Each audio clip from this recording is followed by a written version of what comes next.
On the 15th of April 1989, football fans headed to Hillsborough Stadium in Sheffield to watch Liverpool play Nottingham Forest in the semi-final of the FA Cup.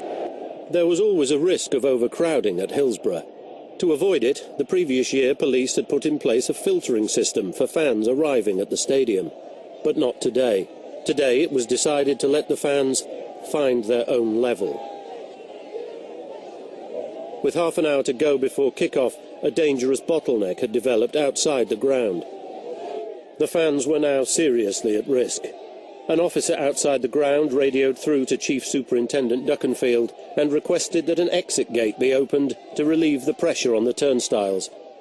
Duckenfield gave the order, "Open the gate." But the tunnel was not closed off by police. Fans were not filtered into the emptier side pens, and as a further 2,000 fans entered the stadium, many headed straight into the already packed central pens. As kick-off approached, the worst disaster in the history of British sport was unfolding on the terraces. This is BBC One, and now we go over to Maurice Stewart in the newsroom. 74 people have been killed in a crush of spectators at this afternoon's FA Cup semi-final between Liverpool and Nottingham Forest at the Hillsborough ground in Sheffield. One report says as many as 84 could be dead. Fans tried to escape up into the stands from the crush at the Liverpool end and over the spiked crowd barriers at the front.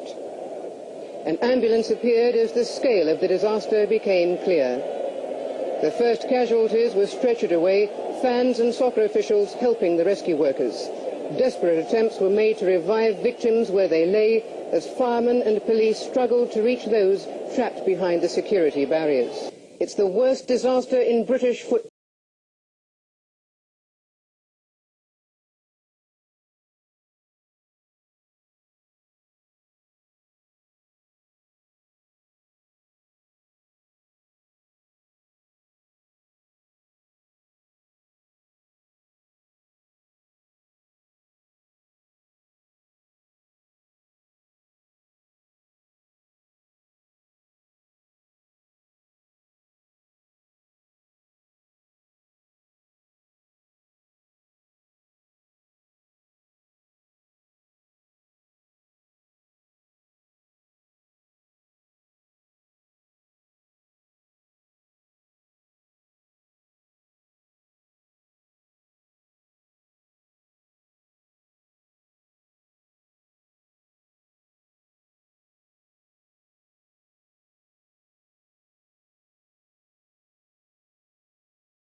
I want to be very clear about the view the government takes about these findings and why, after 23 years, this matters so much, not just for the families, but for Liverpool and for our country as a whole.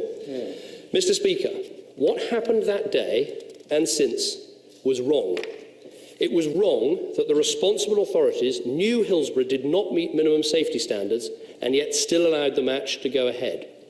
It was wrong that the families have had to wait for so long and fight so hard just to get to the truth.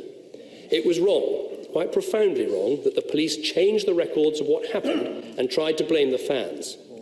We asked the police to do difficult and often very dangerous things on our behalf. And South Yorkshire Police is a very different organisation today from what it was then. But we do the many, many honourable police men and women a great disservice if we try to defend the indefensible. It was also wrong that neither Lord Justice Taylor nor the coroner looked properly at the response of the other emergency services.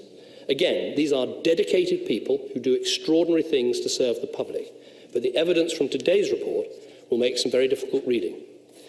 Mr. Speaker, with the weight of the new evidence in this report, it is right for me today, as Prime Minister, to make a proper apology to the families of the 96 for all they have suffered over the past 23 years. Indeed, the new evidence that we're presented with today makes clear, in my view, that these families have suffered a double injustice.